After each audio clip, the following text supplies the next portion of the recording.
Friends, रचनास creation करछी से कलम तक में आप सबका स्वागत है। मैं हूँ रचना। और किसी भी तरह के कॉम्पिटिटिव एग्ज़ाम की तैयारी कर रहे हैं तो आपको ज़रूर पता होगा कि मॉडर्न हिस्ट्री जो है हर एग्ज़ाम के लिए बहुत इंपॉर्टेंट होता है। मॉडर्न हिस्ट्री के दो पार्ट हैं और दो तरीके से पढ़ा जाता है। तरीका है एक एनालिसिस और एक फैक्चुअल।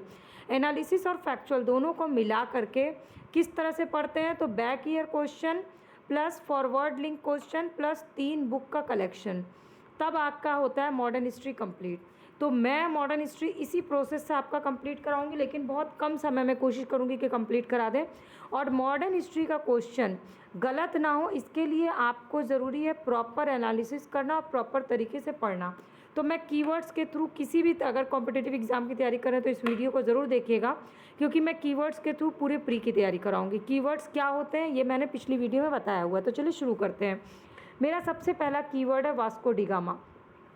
वास्को डिगामा वो कीवर्ड है जिससे हर साल कहीं ना कहीं किसी ना किसी एग्ज़ाम में क्वेश्चन पूछे जाते हैं, क्योंकि ये फेवरेट है बोर्ड किसी भी एग्ज़ामिनेशन बोर्ड का। तो सबसे पहले वास्को डिगामा जो है वो किसकी सहायता से आया तो अब्दुल मजीद की सहायता से आया। कहाँ आया?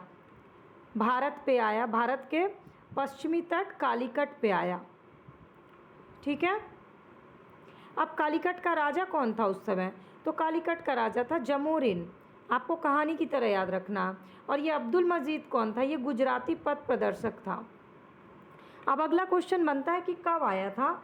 तो 20 मई 1498 को आ गया था वास्को डिगामा। ठीक, पुर्तगाली। ये हो गया। अब कालीकट से रिलेटेड सारे क्वेश्चन जो पूछे जा चुके हैं। अब आगे क्या क्या क्वेश्चन है वो मैं बताती हूँ आपको। वास्को डिगामा ने काली मिर्च की व्यापार के लिए 60 गुना अधिक मुनाफा कमाया था। यहाँ से काली मिर्च का व्यापार करने के लिए उसने बहुत मुनाफा कमाया। भारत का मसाला वैसे ही फेमस रहा है, जिससे अन्य पुर्तगाली व्यापारी भी इससे बहुत प्रोत्साहित हो गए और धीरे धीरे अन्य पुर्तगाली व्यापारी भी आने लगे। लेकिन पुर्तगाली व्यापारी वास्को डिगामा ने भारत के मार्ग की स्पेनी यात्री कोलंबस ने अमेरिका की, ब्रिटेन के कैप्टन कुक ने ऑस्ट्रेलिया की और हॉलैंड के तस्मान ने वॉन डीमंस लैंड ने न्यूजीलैंड की खोज की। ये इंपॉर्टेंट क्वेश्चन है फॉरवर्ड लिंक का। अगर वास्को डिगामा का आ सकता है क्वेश्चन तो आपके लिए मैचिंग में क्या आ सकता है कि भारत की खोज किसने की? वास्को डिगामा ने। दूसरी, अमेरिका की खोज किसने की? ये क्वेश्चन पूछा भी जा चुका है। ये स्पेनी यात्री कोलंबस ने की। इसके बाद ऑस्ट्रेलिया की खोज किसने की? ब्रिटेन के कैप्टन कुक ने की थी। और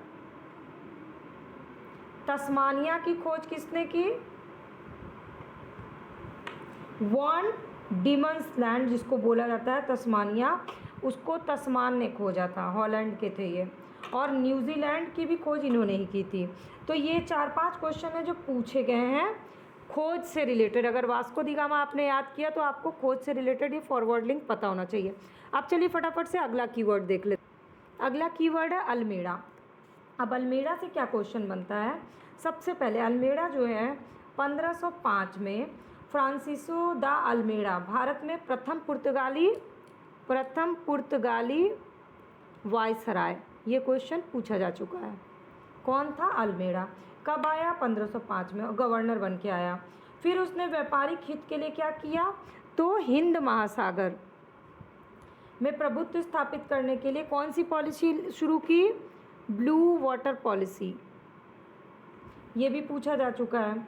लेकिन अब आगे का क्वेश्चन क्या है कि अल्मेड़ा से रिलेटेड और भी क्वेश्चन बन सकते हैं, जैसे कि 1505 में कहाँ अल्मेड़ा ने दुर्गों का निर्माण कराया। ये आपका फॉरवर्ड लिंक का क्वेश्चन है, तो ये आप याद कर लीजिए। वो 2 जगह है, अज्जी दीव और कन्नानौर।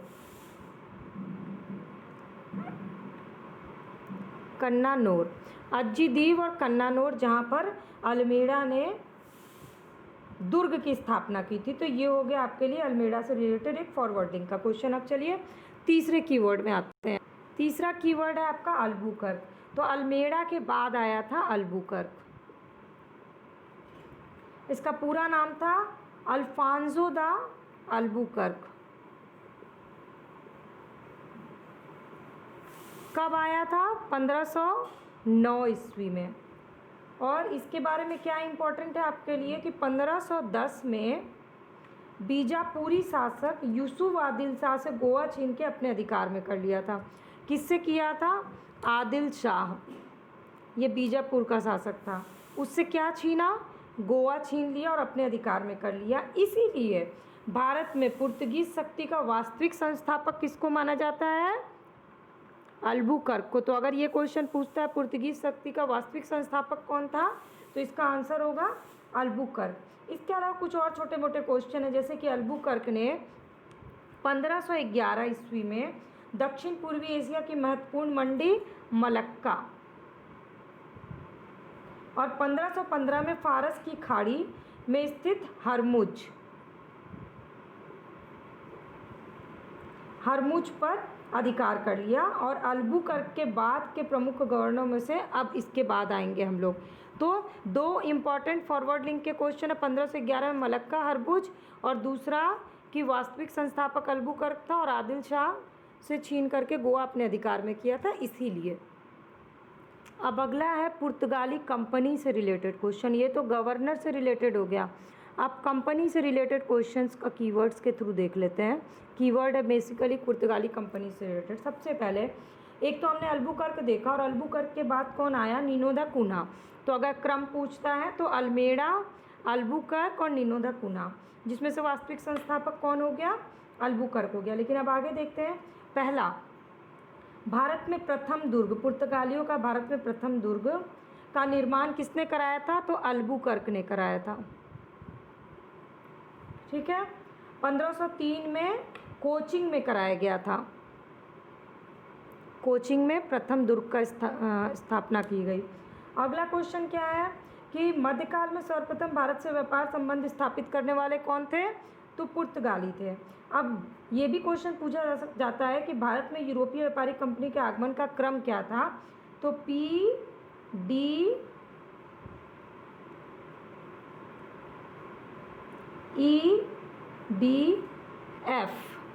PDEDF, पुर्तगाली, डच, इंग्लैंड यानी अंग्रेज, डेन, फ्रांसीसी, फ्रांसीसी, ये है आपका क्रम, उसका आने का क्रम। अब इसके बाद और क्वेश्चन क्या है कि भारत में पुर्तगाली सबसे पहले 1498 में, ये मैंने बता दिया, पर सबसे अंत कब हुआ उनका? तो 1961 में हुआ। सबसे लास्ट में ये वापस गए हैं 1961 में, जब गोवा का पुर्तगाली गवर्नर वास्तलो ए सिल्वा था उस समय। कौन था? ये इंपॉर्टेंट है आपके लिए। ठीक है। अब भारत के स्वतंत्रता प्राप्ति के दौरान गोवा का गवर्नर जनरल भी पूछा जा चुका है। तो उस समय था गवर्नर जनरल गोवा का बोस्सा, और जब गोवा फ्री हुआ तो था सिल्वा। अब यूरोपीय शक्ति में सर्वप्रथम पुर्तगाली व्यापारी ने भारत में सामुद्रिक व्यापारिक केंद्र स्थापित किए थे। ये क्वेश्चन पूछा गया है कि सबसे पहले भारत में सामुद्रिक व्यापारिक केंद्र किसने स्थापित किए? तो पुर्तगालियों ने स्थापित किया। अब इस तरह से और भी क्वेश्चंस हैं, छोटे मोटे क्वेश्चन है जो आपके लिए बहुत इंपॉर्टेंट नहीं है। अगला इंपॉर्टेंट है आपके लिए 1534। क्यों? क्योंकि पुर्तगाली ने बंगाल के शासक गियासुद्दीन महमूद शाह से सतगांव और चटगांव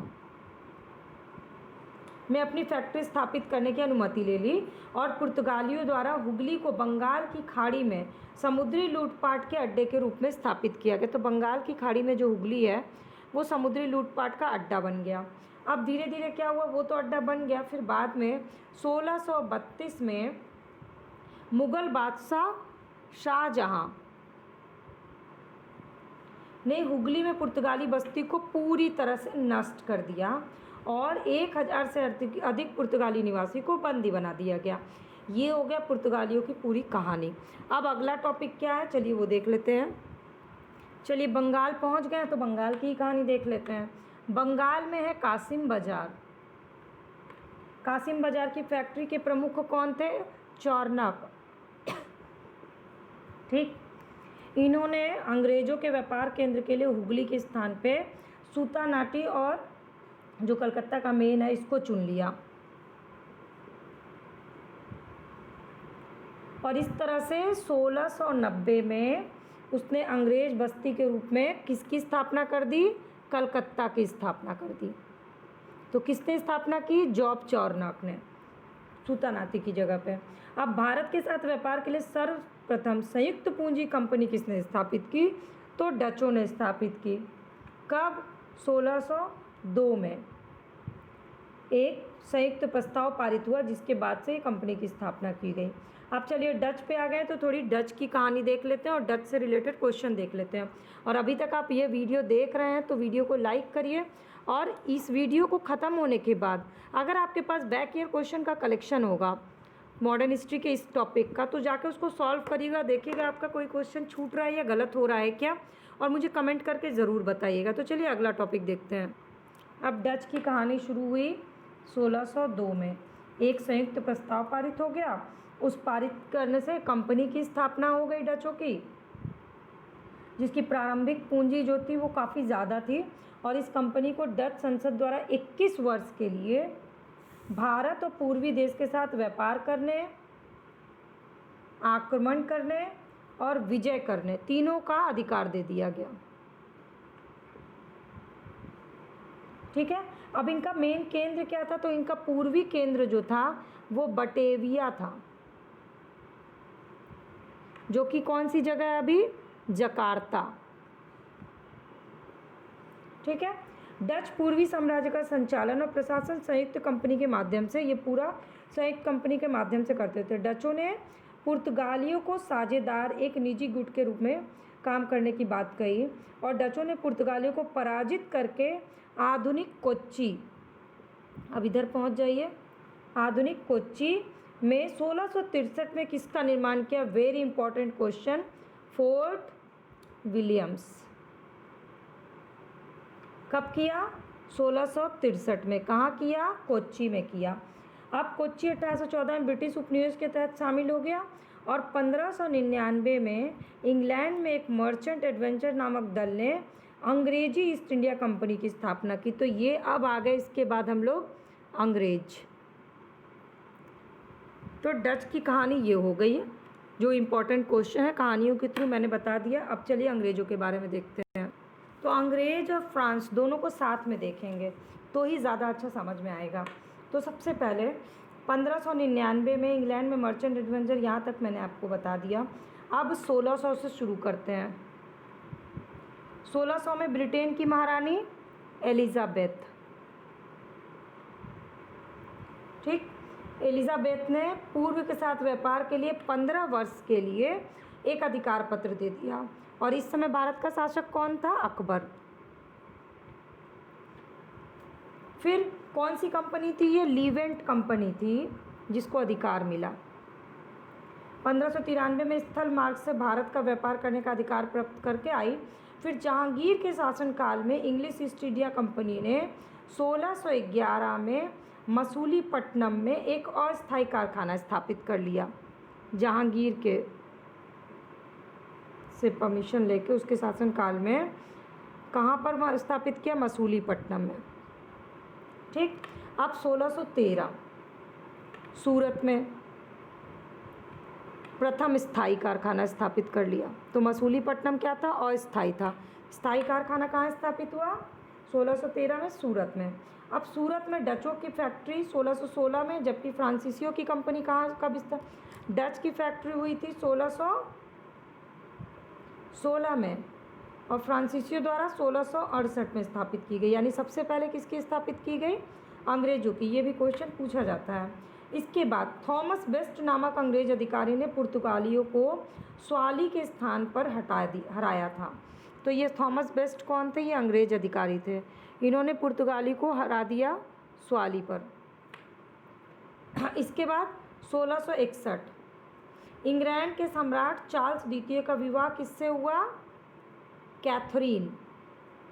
अब ये कैथरीन कौन थी? ये पुर्तगाली रानी थी, राजकुमारी। अब इनका चार्ल्स से विवाह हो गया, जो कि अंग्रेज थे। इन दोनों का विवाह हुआ, और विवाह में दहेज के रूप में इनको बम्बई उपहार में मिल गया,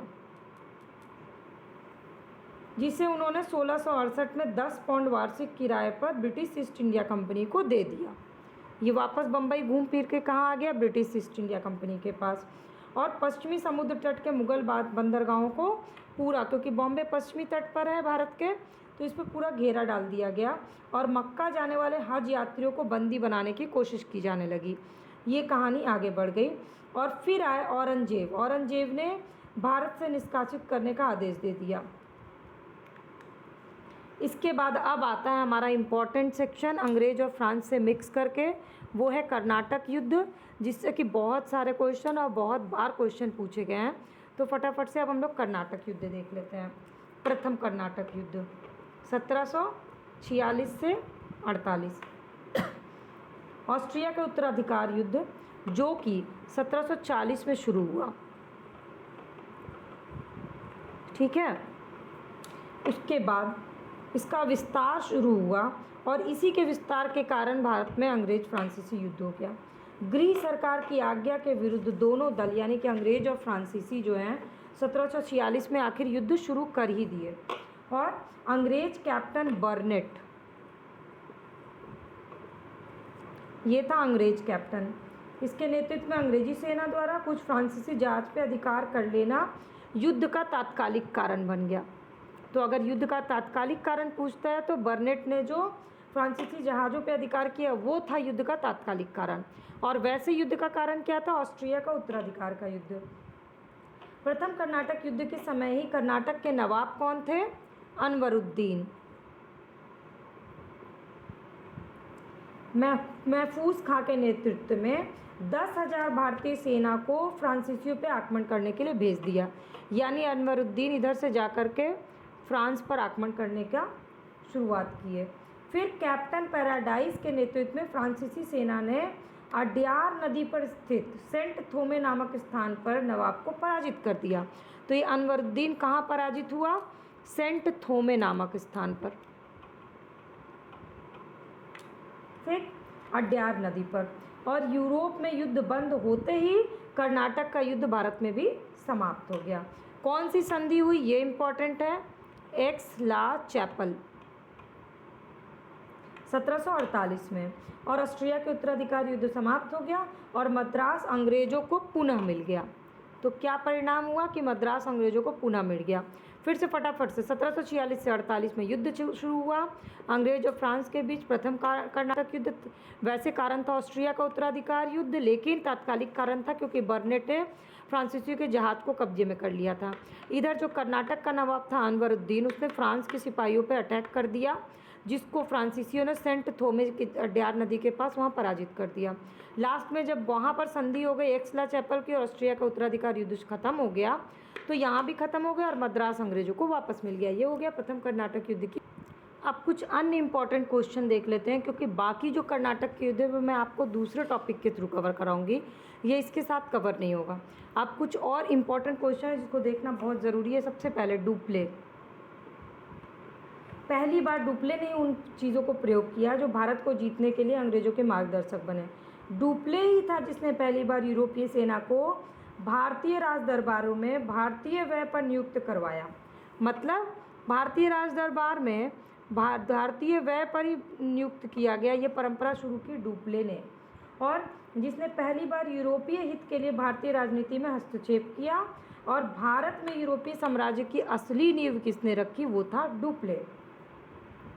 ठीक है, तो डुप्ले से बहुत बार क्वेश्चन पूछा गया, जिसमें से ये आपके लिए इम्पोर्टेंट हो सकता है। अब लुई 14वां का मंत्री कॉलबार्ट 1664, French east India company, French east India company की स्थापना हुई, जिसे कंपनी देस इंडेस ओरिएंटेस कहा गया। फ्रांसीसी कंपनी का निर्माण राज्य द्वारा और राज्य ही इसका सारा खर्च देता था। फिर 1667 कैरो के नेतृत्व में एक अभियान दल भारत पहुंच गया, भारत के लिए रवाना हुआ और 1668 में सूरत में अपना पहला व्यापारिक कारखाना की स्थापना की। इसके बाद धीरे धीरे करके फ्रांसीसी कोठी स्थापित कहाँ हुई, मसूलीपट्टनम। देखिए एरिया सारे लोगों का, सारे व्यापारियों का वही है, सूरत, मसूलीपट्टनम। इसके बाद फिर ये लोग पहुँच गए बंगाल। बंगाल में कहाँ पहुँचे, पीपली। पिपली में कब स्थापित हुआ? 1627 में।